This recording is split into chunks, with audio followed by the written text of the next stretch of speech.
ಅಖಿಲ ಭಾರತ ಮಹಾಸಭಾಗೆ ಅಂದ್ರೆ ವೀರ ಮಹಾಸಭಾಗೆ ನೂತನ ಅಧ್ಯಕ್ಷರ ಆಯ್ಕೆ. ಇನ್ನು ಅಧ್ಯಕ್ಷರಾಗಿ ಸಚಿವ ಈಶ್ವರ್ ಖಂಡ್ರೆ ಅವರನ್ನ ಅವಿರೋಧವಾಗಿ ಆಯ್ಕೆ ಮಾಡಲಾಗಿದೆ.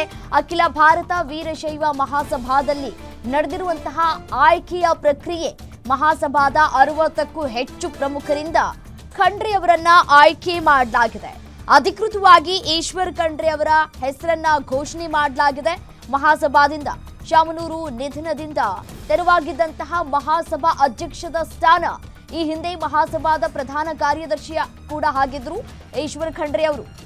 ಹಿರಿಯ ಉಪಾಧ್ಯಕ್ಷರಾಗಿಯೂ ಸೇವೆಯನ್ನ ಸಲ್ಲಿಕೆ ಮಾಡಿರುವಂತಹ ಈಶ್ವರ್ ಖಂಡ್ರೆ ಸಮುದಾಯದ ಏಕತೆಯನ್ನ ರೂಪಿಸುವಲ್ಲಿ ಖಂಡ್ರೆ ಪ್ರಮುಖ ಪಾತ್ರವನ್ನ ಕೂಡ ವಹಿಸಿದ್ದಾರೆ. ಸೊ ಹಾಗಾಗಿ ಅವರನ್ನ ಇದೀಗ ಆಯ್ಕೆ ಮಾಡಲಾಗಿದೆ ಒಮ್ಮತದಿಂದ.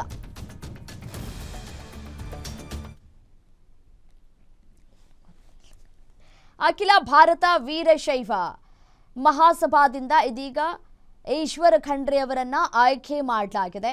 ಹಿರಿಯ ಉಪಾಧ್ಯಕ್ಷರಾಗಿಯೂ ಕೂಡ ಸೇವೆ ಸಲ್ಲಿಕೆ ಮಾಡಿರುವಂತಹ ಖ್ಯಾತಿ ಕೂಡ ಇದೆ. ಸೊ ಹಾಗಾಗಿ ಅವರೇ ಸೂಕ್ತ ಅಂತ ಹೇಳಿ ಈ ವೀರಶೈವ ಮಹಾಸಭಾಗೆ ಅವಿರೋಧವಾಗಿ ಅವರನ್ನ ಆಯ್ಕೆ ಮಾಡಲಾಗಿದೆ. ಯಾರೂ ಕೂಡ ಇದಕ್ಕೆ ವಿರೋಧವನ್ನ ವ್ಯಕ್ತಪಡಿಸಿಲ್ಲ.